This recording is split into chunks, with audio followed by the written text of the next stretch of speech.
Miss Borden was last seen alive around 9 a.m. by her stepdaughter, the infamous Lizzie Borden, and the family maid named Bridget. Lizzie's sister Emma was currently out of town, as was Mr. Borden and Uncle John, who were both at Fall River.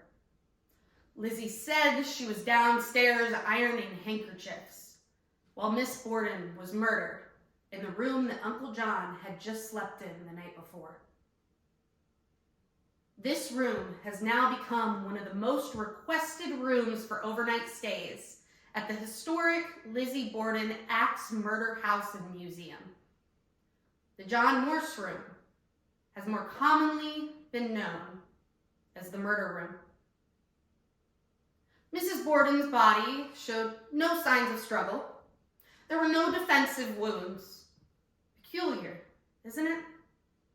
We have no idea whether she was standing and either didn't fight back her attacker or couldn't, whether she was facing her attacker or kneeling in front of them. But we do know where the wounds were located on her body. One wound can be found just behind her left ear, another right between her shoulder blades, going about 4 inches deep.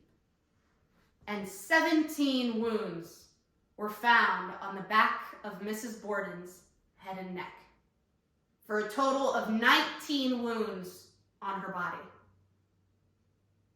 Eventually, Miss Borden was found in a pool of her own coagulated blood. In a photo that can be seen in the dining room where the autopsy was taken, we can see that she was lying flat on her stomach. We can see the blood that is pooling around her head. We can also see the camera with which the photo was taken that is reflected through the mirror.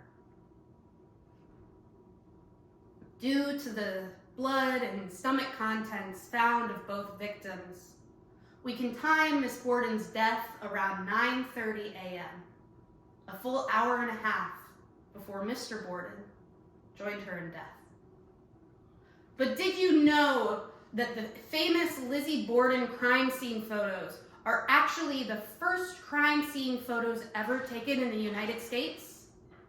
How's that for a morbid fun fact?